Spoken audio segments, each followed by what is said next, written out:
everyone! Today I'm going to be reading you this story called Cloudy with a Chance of Meatballs. It's kind of rainy outside, so I thought this would be a good story to read today. In this story, Grandpa tells his grandchildren a story about the town of Chew and Swallow and how it would rain different food and drinks. So let's get into it.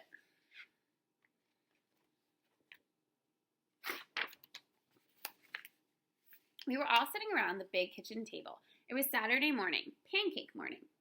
Mom was squeezing oranges for juice. Henry and I were betting on how many pancakes we could each eat, and Grandpa was doing the flipping.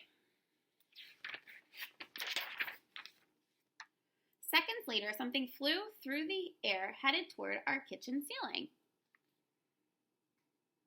and it landed right on Henry. After we realized that the flying object was only a pancake, we all laughed, even Grandpa. Breakfast continued quite uneventfully. All the other pancakes landed in the pan, and all of them were eaten, even the one that landed on Henry.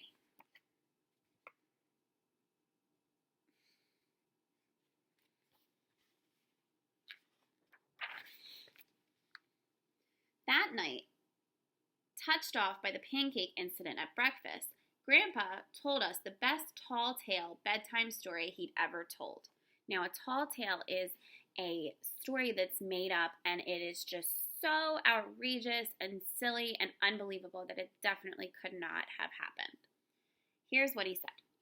Across an ocean, over lots of huge bumpy mountains, across 3 deserts and 1 smaller ocean, there lived the tiny town of Chew and Swallow.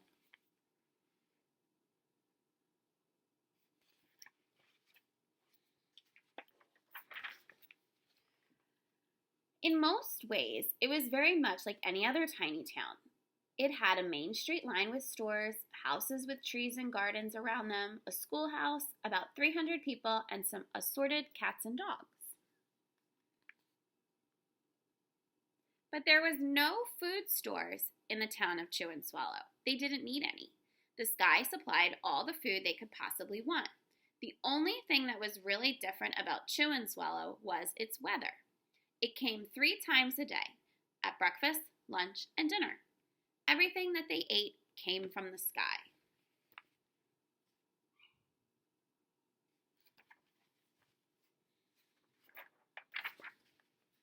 Whatever the weather served, that is what they ate.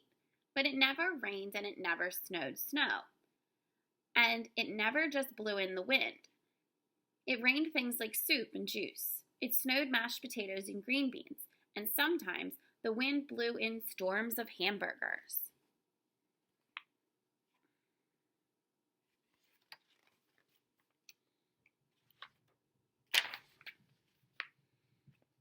The people could watch the weather report on television in the morning, and they would even hear the prediction for the next day's food.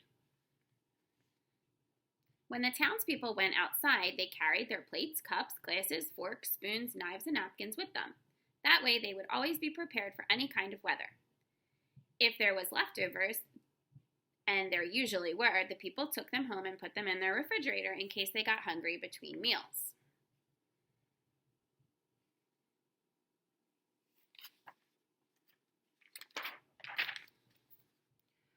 The menu varied. By the time they woke up in the morning, breakfast was coming down. After a brief shower of orange juice, low clouds and sunny side up eggs moved in and followed by pieces of toast.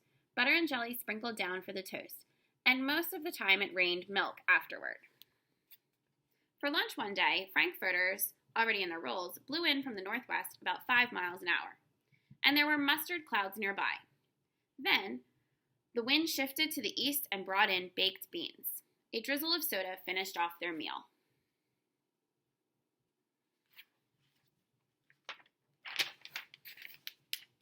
Dinner one night consisted of lamb chops, becoming heavy at times, with occasional ketchup. Periods of peas and baked potatoes were followed by a gradual clearing, with a wonderful jello setting in the west. The sanitation department of Chew and Swallow had a rather unusual job for the sanitation department. It had to remove the food that fell on the houses and the sidewalks and lawns. The workers cleaned things up after every meal and fed all the dogs and cats. Then they emptied them into the surrounding oceans for the fish and turtles and whales. The rest of the food was put back into the earth so that the soil would be richer for people's flower gardens.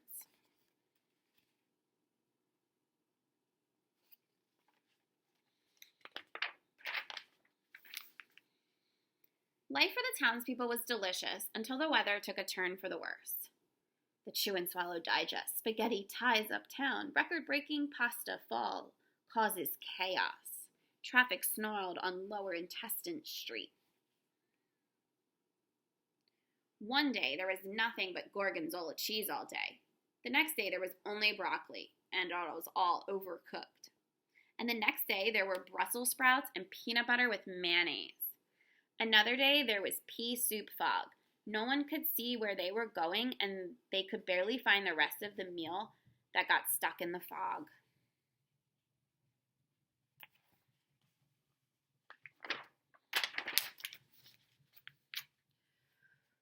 The food was getting larger and larger, and so were the portions. The people were getting frightened. Violent storms blew up frequently. Awful things were happening. One Tuesday, there was a hurricane of bread and rolls all night long and into the night. There were soft rolls and hard rolls, some with seeds, some without. There was white bread and rye and whole wheat toast. Most of it was larger than they had ever seen bread and rolls before. It was a terrible day. Everyone had to stay indoors. Roofs were damaged, and the sanitation department was beside itself. The mess took the workers 4 days to clean up, and a sea full of floating rolls. To help out, the people piled as much bread as they could in their backyards. The birds picked at it a bit, but it just stayed there and got staler and staler. There was a storm of pancakes one morning and a downpour of maple syrup that nearly flooded the town. A huge pancake covered the school. No one could get it off because of the weight. They had to close the school.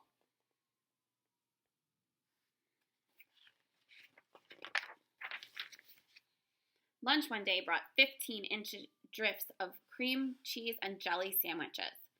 Everyone ate themselves sick, and the day ended with a stomach ache.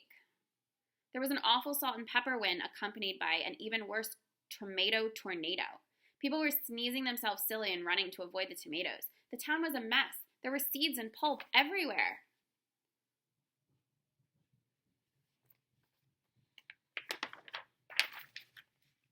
The sanitation department gave up. The job was too big. Everyone feared for their lives. They couldn't go outside most of the time. Many houses had been badly damaged by the giant meatballs. Stores were boarded up, and there was no more school for the children. And so a decision was made to abandon the town of Chew and Swallow. It was a matter of survival.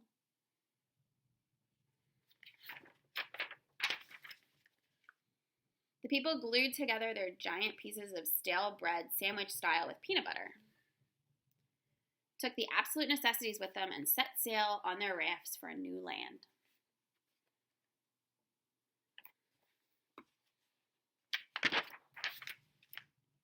After being afloat for a week, they finally reached a small coastal town which welcomed them.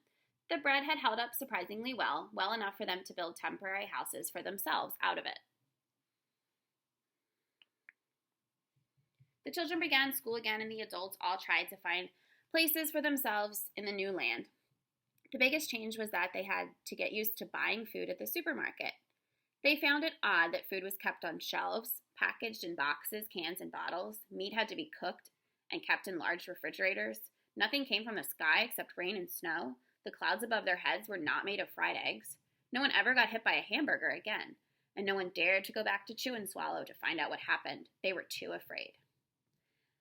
Henry and I were awake until the very end of Grandpa's story. I remember his kiss goodnight.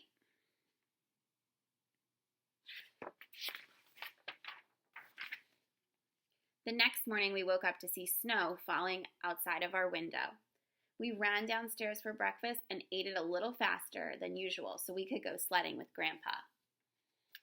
And it's funny, but even as we were sliding down the hill, we thought we saw a giant pat of butter on the top, and we could almost smell the mashed potatoes.